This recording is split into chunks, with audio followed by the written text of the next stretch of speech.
Hello, welcome to Dangerous News. As always, you've got a bunch of us here explaining things. I'm Nick McQuik. On my left here we have... Ahmed right here. And this dude is the very well-known, very racist... Sick. Yeah. I'm glad. So you're just going to bury him in the... basically. Right out of the gate. Nice. No worries. Random liqueur.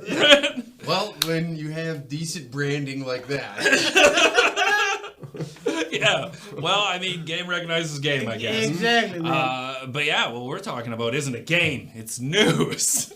And in the news, you stumbled across a story you wanted to bring across our eyes. Yes. It is a gourmet foods place in Canmore is being canceled for transphobic remarks of an email that was sent to someone looking for donations to a cause, the Pride event in the nice, beautiful town of Canmore. So the LGBT community sent them an email asking for something. They said no in an offensive way?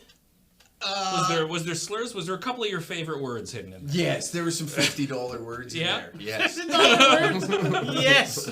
Yeah. What kind of words? I mean, back before in America, they had a case where a baker was making cakes, and he refused to make cakes for gay and lesbian weddings, and like I don't know where people land on like should a business be able to run its own thing? Is there discrimination? Like where is the line in discrimination? Is this something that you know of that we have like any precedent or anything similar? Or? That's happening with them? I mean, outside of Canmore. Outside of Canmore? I mean, yeah, I don't know specifically who, but someone out of us three said a joke that, that apparently people didn't like. Yeah. And then some shows were canceled. Oh, you don't say. You don't say. But yes, it seems that words are very hurtful now. And with this this gourmet place, are they shutting down? Is there like... They've lost a number of contracts. And Really? the thing that drives me nuts about this is the celebration of cancellation. Is that people immediately, as soon as they see somebody on their downfall over what could have been a private conversation... Yeah. is now becoming an outcry to like bury this guy, which I think is a deeper problem because you're going to cause this person to go crazier than having him just write a insane email. Well, it's the thing, like, if you're raising a kid or a puppy or anything, really, like, you need positive reinforcements, and now it seems if you do something and misstep or say the wrong thing, it's nothing but stick. There is no carrot. No. Like, we have zero tolerance. Especially when it comes to... Small town Alberta. Yes. We are stuck in our ways and we're not going to budge. Can't pull him out with a tractor. Honestly, as an Arab, I respect this. He's not the gourmet food guy. He just told He's you a this- small town Alberta to me. You know what I mean? But like the comparison is like they have refusal of service. Like you're not allowed to refuse service based off of like sex, race, all these different things. As long as they got money spends, I'm cool with that. Mm-hmm. But like if people ask for a donation, like I get calls all the time, spam calls about like duct cleaning and stuff, and I'm rude. Very rude on the phone. Now, I don't want, like, the duct cleaning society to come after me and try and cancel me or anything. Like, in our world, is there a civil obligation to somebody to be polite when you say no? No. And then why is there, like, a civil obligation that, like, if you are being yourself and frustrated or don't want to support something, if you're not even attacking something, if you're just not supporting it, then why is there this swarm of cancellation, this mob mentality to tear you down? Well, I think it's not even cancel. We should change that name to extortion culture. Extortion culture? Well, it is what it is. You either comply or we shut you down and smash you financially. It is insane. Like even if let's just say I refuse service to a certain group of people. God forbid. But I'm just saying, why don't we let the market decide? Why don't we let the people decide instead of like going through institutions and shutting them down and shutting his financials down? It's the most bizarrest way. It's like it becomes almost like a Gestapo culture. In other words, it is a What mob. are we, 12 minutes in before the Holocaust is coming up Thank you. here? But I'm just saying. We don't discuss things that didn't happen. But But it's News like with one step next to one another. You know, like that meat eating restaurant that in Ontario, and then he just made a joke about eating deer, and then the vegan association lost this crap, and then they just started. Then they had to like apologize and put like, we love plants and eating bugs. I'm like, yo, shut the, like. Please. It's bullshit. It's happy bullshit. Bullshit. It's just happy horseshit. You get nowhere with it. It's even the Pope coming here and apologizing. The apology is jack shit. It didn't do anything. Because even when you apologize, there's still going to be sectors of people divided in the pie that didn't feel it was enough, and some are going to be happy. So you're never going to cover. But it even doesn't make any sense. Okay, like even let's say the white populace that even lives in Canada, 90% of them came after slavery and after all of these schools were even built.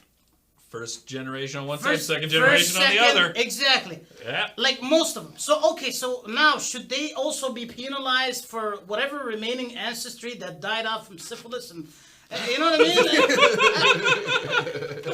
should they suffer the consequences of something that was made like 156 years ago? Like, bro, it can't be. I remember reading. It's ridiculous. There was a book where they talked about how the sins of the father aren't really carried forth. I don't know if they really talk about this book anymore. No. I think it's called "Where Is Jesus?" But yeah, it's a weird transgression. But for me, the core of like cancel culture is you never build your own accomplishments. You never build an empire off of tearing people down. And you never seem to satiate. You never are full. You always want more. You want more cancellation, more tearing down. And it's because of people said this or did this, or they refused to support something financially and were rude in an email. And people are like, no, you're rude. You're being torn down. And there are like hundreds of people calling, getting them canceled. I would love if I could look through their emails and have a glimpse into their private life to see just how impeccable they are, how shiny and perfect they are, how they've probably never said a slur and only ever said nice things about people. Exactly. Yo, you seen that thing that happened one time? It was a donation. It was this one kid who did this donation to help this like group. And it was a really sweet thing that he did. He raised up like $1 million.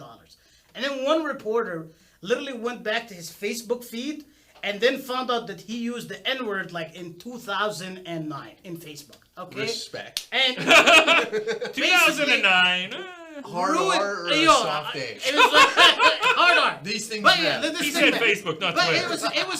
it was like when Mark Zuckerberg really didn't control it. So So basically, this dude got shamed. He apologized. All of his accolades went to hell. And then the other competitive news reporter found out that the one who reported that news said the same thing in that year too. Got fired. Yeah. We're all hypocrites. I'm like, The age-old saying, you could build 1,000 bridges, but you say one N-word. Yeah, it's true. But also, even working off of that example, this kid did good. He raised money and everything. And I was always told you judge a man or like a woman or anything in between. You judge them by their actions, not their words. Oh, I thought it was color. No, that's Well, you weigh their soul against a feather. That's a whole Egyptian thing. I guess Martin Luther King didn't go to his village. No, he didn't get that in small town Alberta. No, we got David Duke. Oh, God. Jeez. Yeah, you're listening to the Wu-Tang Clan. He's got a whole other clan going on there. David Duke's niece over here. Listen. The Jigaboo Tang Clan. Huh? Oh man. That's not making the cut. But yeah, that's definitely getting cut. But what I'm saying is there has to be a sense of not, let's just say, but there's also like an old Abrahamic tradition which basically hide the sins of your fellow brother. You know what I mean? Because because once you open it up, well, it's all gonna come back and bite you guys in the end. Like all of these dudes who are canceling others, give it another 5 years, they're gonna be torn down to bits. Like, the thing is, if you're doing something terrible, if you are casting the first stone, like if you're just saying like, I don't like these people, I don't support them, but if they're asking you for a donation and you're saying no, like you're not casting the first stone. You have no obligation to be like respectful. You don't even have an obligation to respond. You know how many times Tim Hortons asked me, "Do you want to donate to the camps?" And I was like, "Absolutely not!" Right in his face. Well, as soon as you found out they weren't the German camps, you're like, "No children left behind." This is kind of It funny. means a different thing. Totally differing here. Oh, but do it. Let's do it. So with that camps and all that, right? My buddy does. He does like he trolls the news and makes fake news stories, and then like takes the headlines, changes all the headlines in the HTML coding, and he's now been. The Associated Press had to come out 3 times because of like these fake memes that he puts out about their news articles, and one of them was because Tim Hortons is at their camps. The unvaccinated kids have to go in one area, and the vaccinated kids have to go in the other. And now the news had to come out and say we did not say that because they were getting fucking blatantly. Yeah. I swear to God, it's amazing. Like these guys. I think people who stir the pot are absolutely necessary. You need them. You need them. You need them because if nobody, like right now with the political paradigm that's happening today, it's almost like the system of balance and checks is almost being like shut down by our great transracial prime minister. All right, I'm gonna be honest, bro. Like our dear leader, right? Like dear Chairman Trudeau, right? This dude is absolutely like making sure that the news basically covers all of his horrible sides, which all of it is horrible. This is why like dudes like your friend, like they deserve medals, man. This is hilarious. Well, I mean, that's the thing here too. We're not owned by the government. We don't have political ideologies on the right or the left. Nobody owns us, so we can just talk about the news and make it fun, make it digestible, and hopefully people can look at it and go, "Oh, this is ridiculous." We do take ourselves too seriously. Yeah. Yes. So like, favorite, and subscribe, or however this even works. Exactly. Magic. Yeah, man. You had you had something you. Oh yeah, man. Like about a month ago, I watched this CBC article, and it said that. Oh, that's a mistake. We'll have No, to beep out there. It was man. They blocked Russia today, and I was upset. That was the only thing that I got. Okay, so I was like Castro's broadcasting channel. I was watching that, and Nice. And they had this this article. It said a teacher was teaching children to basically masturbate in class, and they all had like a gigantic masturbation session, right? And they were all like 9 years old, and they said, "Wait."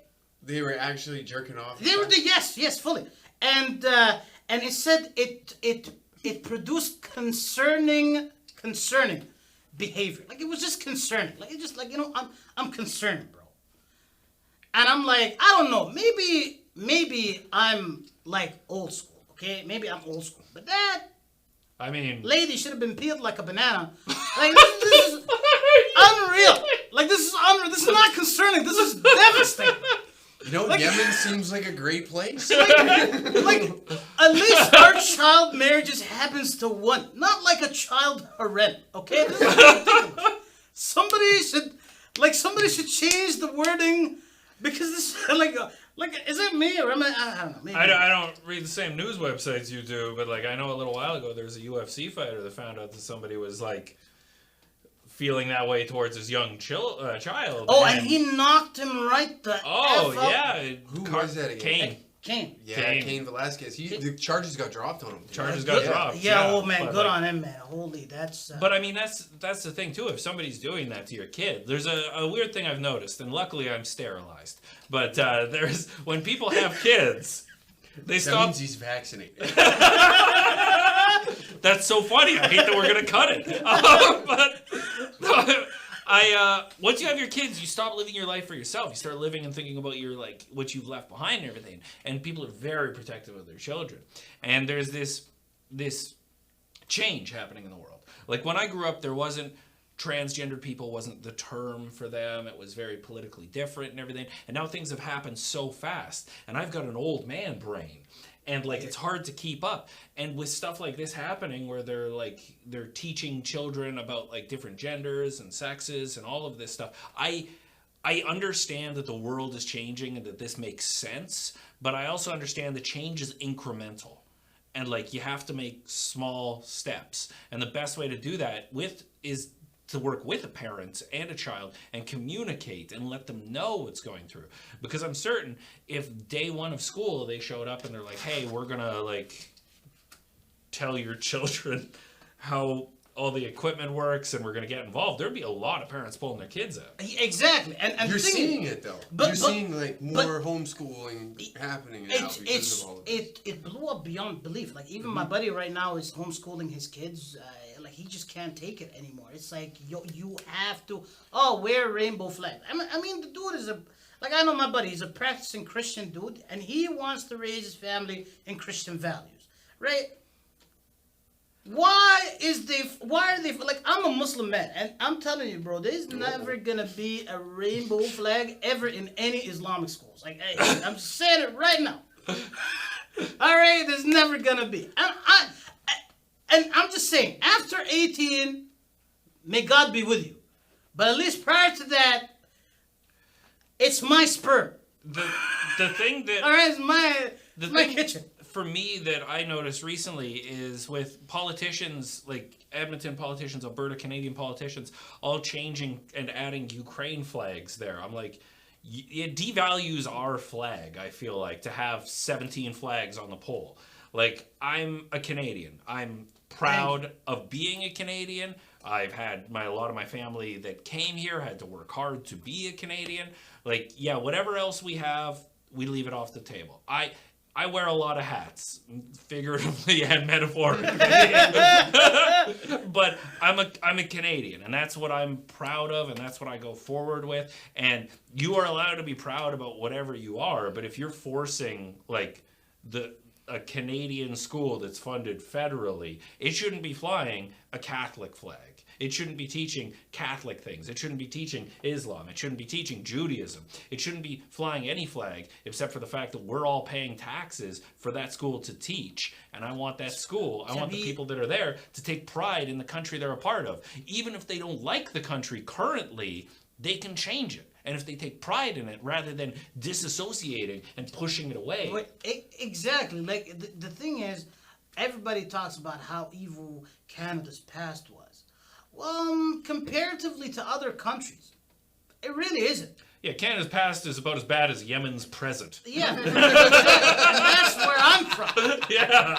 All right, like exactly. The last 7 years in Yemen is literally the horror shows of the last 180 years in Canada. But you gotta realize, like, even though, like, there's so many things that we can be proud as Canadians to be proud of. Number one, the North Atlantic slave trade, like, free trade, like... slave trade? No, the North Atlantic freedom trade, whatever that thing... NAFTA? No, you know, when the mine that the slaves used to, like, run away from. The Underground Railroad? The Underground Railroad, sorry. Yeah. The Underground Railroad...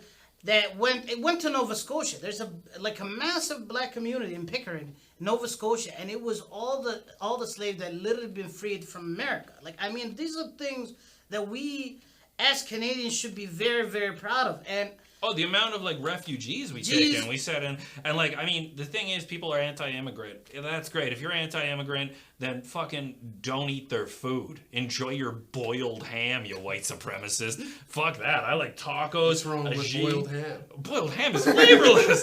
White people invaded India because they wanted spice, and then they were too afraid to put it on their food. So yeah, that's funny. No, I'll let like any culture come in. Like I go to with Ahmed, and he shows me all these foods I can't even pronounce that are delicious. Yeah, well, that's what happens when, man, I'm telling you, like, hummus, nobody knew it 15 years ago in Alberta. Right now, it's a vegan delight. Yeah. Back in the day, it used to be called terrorist peanut butter. That's David Tell's joke. Exactly. So here's my thing. At the end of the day, there's always going to be, like, immigrants and refugees, no matter whether it's the Polish in the 1940s, the Ukrainians, the Germans. The Irish in the 1840s. The Jewish in the 1940s. So, but here's the thing that makes it so, it's everybody at the end of the day is Canadian. There's a unifying love for this country that every one of us share. And right now, this is being taken away. But what are we gonna replace it with? Well, I'm saying you can be proud. You can be a complex individual. This is a mosaic. You're allowed to keep your culture and keep that and come here and just be proud to be Canadian. But for me, like, it's everybody now is half this, quarter that. They suffer from this and that and this, and it's just too complex. Bro, is it me or is it like 50% of people have like mental illnesses? Yeah, self-diagnosed mental Yeah. illness. Oh my God, I have ADHD in the spectrum, and this is my label from now on. Yeah, I had to go to the insane asylum and earn mine. Back in the day, we called it a sanitarium, but whatever. But that's the fun. Basically, we just made fun of a whole bunch of shit. But here's Are one. you summarizing? Here's one thing that actually like really entertained me. This part of the news is Russia and China. Well, they're actually making their first reserve currency from gold and silver. Wow, old school. And I gotta say, bro, we're fucked. Like, I mean, what? We're gonna depend on Bitcoin? Get the fuck out of here! Like, It's financial institutions and like countries and economics. It's such a complicated system, and the more you start reading about it, the more scared you get. When you're like, this could all fall apart, and it routinely does. yeah. Well, Gas is at an all-time high. Food costs are going up. Transportation costs is going up. Jobs are going down. Wages are going down. Inflation's going through the roof. And then you go like, it's a house. It's a big collection of lumber and metal and wires. And why is it so worthless? I bought it for so much more. Or why is it now unobtainable? Like, everything shifts so drastically. And like, you just feel like you're caught in a whirlpool. And I know, like, some crazy people are like, I bury gold in my backyard because it'll always have value. But, like, the truth is, with the institutions that we have in North America, it's practically useless. If you're born as a poor person, there's a very good chance you're going to die as a poor person. Mm-hmm. If you're born in the middle class, there's a very good chance you're going to die in the middle class or poor. It's made so that you can't get higher, because we pass laws to protect millionaires because we all dream that we're going to be a millionaire one day, rather than passing laws to take care of our weak and vulnerable. We lack empathy, and it's not about gold. It's not about silver. I think it's the opposite, bro. And this is what I think. Oh, hold it. I don't think I think it's laws that tell you that are empathetical. You know, like social welfare program. Yeah. What is it? It's dumping fathers away from homes and having like single mommy syndrome right now. That's drive me nuts, bro. Like, this is unreal, bro. It's like one mom with like 5 different potential dads. How the hell is this gonna... Well, you never know, right? How is there gonna be structure? Listen, you start with the foundation of life, and it's the family. The father, mother, nuclear thing. Actually, your family, I think, is the father, the mother, the mother, the mother. The mother, exactly. Listen, I have 2 moms, all right, and they're both married to my dad. And they all say, Well, that's what makes it so much fun. Like, listen, but you need to have like a social. There has to be like a family unit. There has to be. And the thing is, right now, almost families are looking obsolete. When I first came to the Midwest of Alberta, I met this. The Midwest. The Midwest of Canada. I came to Alberta and I saw this family, and it was a man named Sean, a woman named Robin, and they had 1, 2, 3, 4, 5 kids. Blew my mind, and they were white. Yeah, Robin and Sean. I was like, I stood up. I was like, congratulations. This is amazing. Like, honestly, in Toronto, it'd be 2 dudes and 4 chihuahuas. Like, It's a different tradition. I'm just saying, but it just makes such a, like, you know what I mean? Like, good family values. These guys, like, it's good. Like, it's good, wholesome, lovable. Like, it just reminded me of the Middle East. You know what I mean? Like, it's just something. It's different because out here we have farms, and there's like a tradition of you have families. They help you. It's basically free labor to help out. And like they all help, and then eventually they leave, and then I guess you just die alone and they inherit the land. I don't know what the end game is. Good on you. Like that is the best thing, instead of just living alone and dying alone. Like, you know what I mean? Like, it's miserable. But also those 2 men with their 4 chihuahuas in Toronto have a very different life. Like in some people, when they're coming from a rural community, they aspire. They want to go to the big city. They want to escape it. They want to get away and be an individual. And and they all come back somehow. Because the most shocking part of your story is that there's a man named Robin or a woman named Robin and a man named Sean, and they're 5 kids, and they live on a farm, and they met somebody named No, they Ahmed. lived in Edmonton. Oh, okay. I figured they lived on a farm, and you met them somehow. In Edmonton. Like here, a lot of people like live there, Sherwood Park, and all these guys. They're all like family oriented. Like they're like the Italians of Toronto. They're very family. So the mafia. Good. The Al Casa Nostra, my family. That's exactly how it should be. Are you spitting Italian now? Yeah, well, that's exactly. I live in Woodbridge, Ontario, so yeah. We're filming from an undisclosed government site, in case anybody wants to know. Yeah, the CBC. Yeah. Oh, I think that about wraps it up for the news this week. You guys have anything you want to sign off on? Yeah, man. You know what? Follow me, Ahmed the comic. We're all comedians here, and this is Uncle Hack, the killer of killers, and the realest white dude that I know. And this is my favorite Jew, Nick McQuik. You introduced me as a staunch racist, and then you're gonna close with calling me the killer of killers. I don't know if that's exactly how. Killer of woke culture. Okay, fine. He's putting breadcrumbs down for a detective at this point. What has this guy been doing? What is this guy up to? Going to freedom convoys. Well, you look like you organized it. This guy couldn't even organize a wardrobe. What are you talking What are you talking about? about? Like, look, that's Matching. That's the MILF he slept with yesterday. This big bitch. I don't know, man. Oh. If you guys like the show, stay tuned. There's more. Hey guys, if you like the episode, make sure to subscribe on YouTube and hit like. Hey, also hit that little bell thing because we're gonna get canceled. There's definitely gonna be something like that coming our way. It's been a pleasure being funny for this week, and if you guys have any news stories you want our eyes on, that's what the comments are for. Chill out, have a good day, and be kind to each other. And follow me. My name is Ahmed the comic. And we're comedians here. And this is, so I got like Bombs Away with Ahmed on YouTube and Ahmed the comic on Instagram. Follow, share, subscribe. This is the coolest group in all of Alberta. He's got sweat in his eyes like he's going for round 3. Man, it's hot in here. Uncle Hack, you can follow me at Uncle Hack 69 on all social media platforms. I have a podcast, the Uncle Hack Podcast, and a YouTube channel called Danger Cats that you can check out.